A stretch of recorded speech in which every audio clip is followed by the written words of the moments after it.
Assalamualaikum dan selamat sejahtera kepada semua anak-anak murid yang cikgu kasihi. Apa khabar semua? Diharap semua berada di dalam keadaan sihat sejahtera.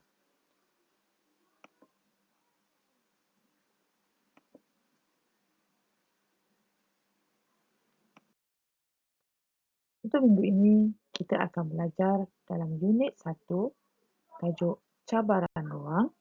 Subtajuknya ialah teroka ruang. Mari kita lihat apakah objektif pembelajaran kita pada hari ini. Yang pertama, murid dapat meneroka pelbagai pergerakan berdasarkan ruang am yang ditetapkan. Yang kedua, murid boleh membezakan pergerakan mengikut ruang. Yang ketiga, murid dapat menentukan ruang yang selamat semasa melakukan aktiviti. Apakah yang dimaksudkan dengan ruang dan ruang am? Ruang ialah kawasan yang digunakan semasa melakukan pergerakan. Manakala, ruang am pula ialah ruang yang luas ataupun sempit di mana murid-murid boleh bergerak mengikut keselesaan dan kesesuaian.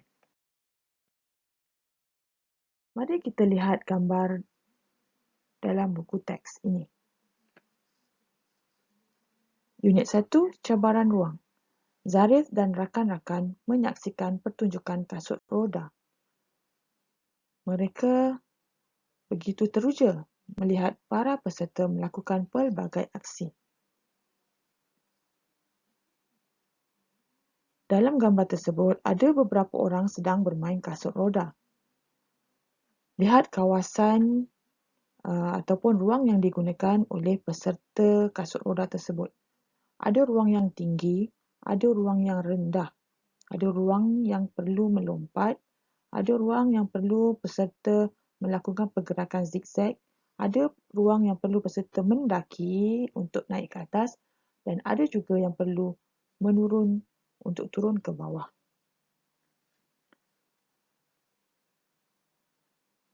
Ruang terdapat pelbagai kategori, iaitu antaranya ialah luas, sempit, tinggi dan rendah.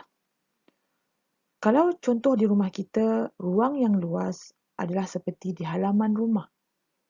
Ruang yang sempit seperti di bawah meja, ruang tinggi menaiki tangga ataupun berdiri di atas kerusi.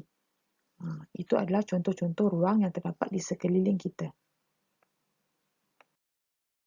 Mari kita lihat buku teks pendidikan jasmani halaman 2. Dalam gambar ini, kita boleh lihat apa yang dilakukan oleh Zarif dan rakan-rakannya. Dalam gambar tersebut, pergerakan mereka bermula dengan berjalan kaki menaiki tangga. Di situ kelihatan mereka berjalan dengan selesa kerana ruang yang disediakan luas dan tiada halangan yang perlu mereka lalui. Seterusnya, mereka perlu melakukan pergerakan merangkak di bawah halangan yang disediakan. Kenapa mereka merangkak? Mereka merangkak kerana ruang yang disediakan adalah rendah dan sempit, di mana mereka perlu merendahkan badan untuk melepasi halangan tersebut.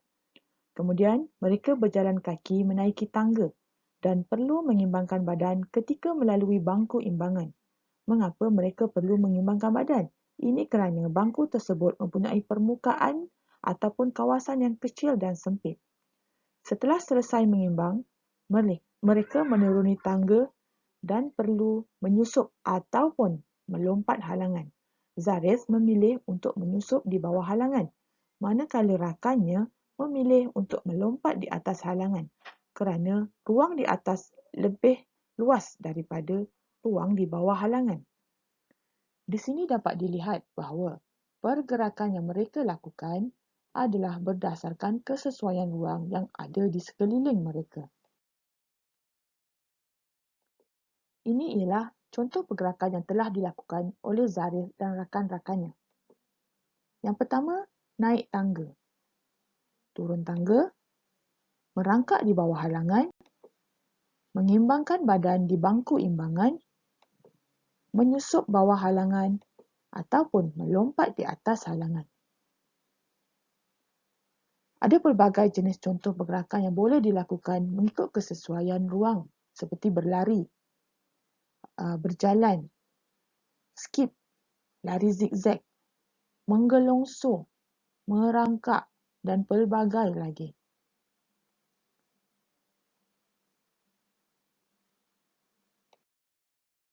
Untuk tugasan murid-murid, anda diminta merakam satu video pendek pergerakan dalam ruang am. Maksudnya di sekeliling kawasan tempat anak-anak berada, di dalam rumah ataupun di luar rumah. Murid-murid boleh memilih sekurang-kurangnya 3 pergerakan yang sesuai dengan ruang yang ada di rumah masing-masing. Di sini saya sediakan satu video pergerakan dalam ruang am sebagai rujukan. Ini ialah murid ini ialah murid daripada kelas 2 beta. Mari kita lihat. Saya dari 2 beta. Okey, yang ini Delisha akan naik tangga. Okey, keadaannya ruangnya luas. Jadi dia senang dan selesa.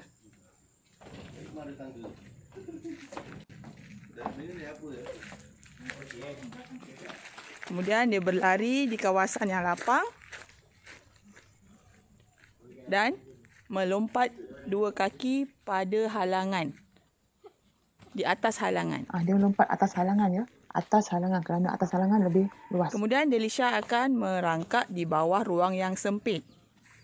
Dan akhir sekali Delisha berjalan dan mengimbangkan diri di atas titian batu. Itu saja anak-anak perlu buat.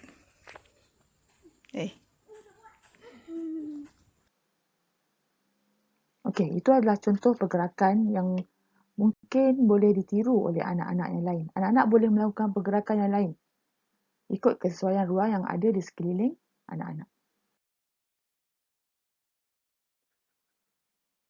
Untuk keselamatan anak-anak sekalian, sebelum melakukan aktiviti ataupun tugasan yang saya beri, anak-anak perlulah memastikan kawasan tersebut selamat. Kemudian perlu dipantau oleh ibu ataupun bapa ataupun orang yang lebih dewasa. Dan pakailah pakaian yang sesuai semasa melakukan aktiviti. Itu saja untuk minggu ini. Saya ucapkan terima kasih dan berharap anak-anak dapat melakukan tugasan yang diberi dengan selamat dan gembira. Kita jumpa lagi minggu hadapan dalam tajuk yang berbeza.